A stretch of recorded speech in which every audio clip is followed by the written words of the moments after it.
parked here along Myers Avenue. That's the paved road off the left-hand side of the train here. And this road actually is quite famous. During its heyday, it was probably one of the rowdiest red light districts west of the Mississippi. There was about 70 bars and some 35 parlor houses on that little stretch of road right there alone. The last of the old parlor houses is still actually standing. It's the white bricked building right there called the Old Homestead House. A lady named Pearl DeVere used to own and run that business. She was quite the business lady. She had a policy where she actually would check out your bank account. If you didn't qualify, you wouldn't allow to check in the building. You know, Pearl passed away at about 30 years old. Maybe the early 1900s, right around 1900. She actually died of a morphine overdose while she was self-medicating for the common cold. And when her family came out from the East Coast for the funeral, they actually discovered that she wasn't the seamstress she'd been writing home about all these years. Much to their horror, they actually packed up and headed home and didn't stick around. But the city really rallied behind Pearl. That Elks Club hired a marching band. About 5,000 people actually showed up for her funeral. They marched her up to the cemetery up there, buried her, and the whole time the band was playing It's Gonna Be a Hot Time in the Old Town Tonight. Now, in 1896, we had two fires sweep through the downtown district just a couple of days apart. The first one started by a young couple. They actually knocked over an oil lamp while they were arguing and managed to take down about half the downtown area. And just 3 days later, a fire broke out in one of the hotel kitchens in the area, and it took out the rest of the downtown district. The only building that did survive is this red wooden structure off our left-hand side, the Colorado Trade and Transfer Building. The fires are actually what kind of made Pearl quite the lady around town. She spent a lot of her own money after the fires, helping a lot of the underprivileged people get their houses back, get their business back online, things like that. She spent a lot of her own money helping bring the community back up to its levels that it was before the fires.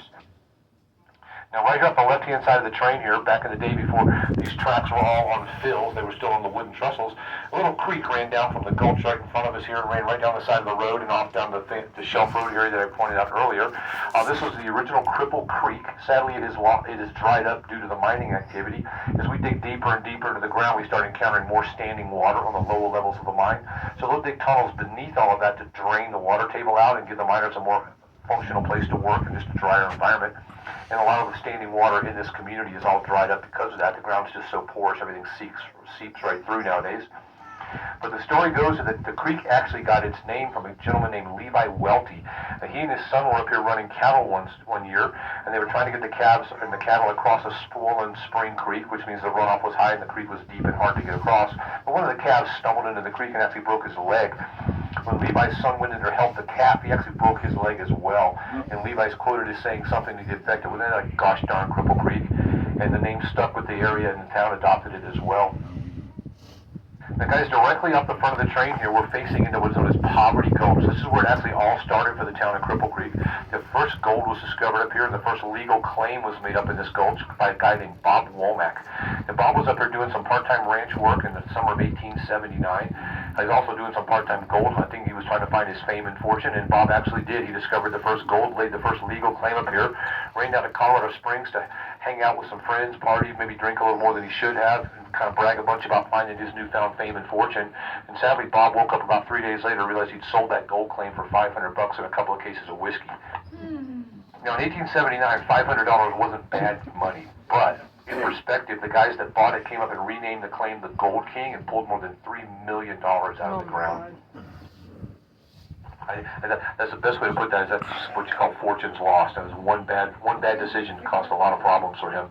But guys, we're going to pull forward here, make another turnaround.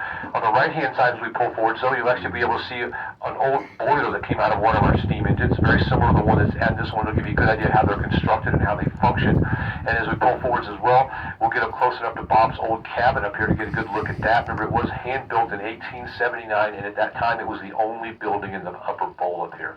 So it must have just been an absolutely beautiful place to spend a summer up here by yourself.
If you look off the front left of the train there, underneath the telephone poles, you can see Bob's original cabin up there from 1879.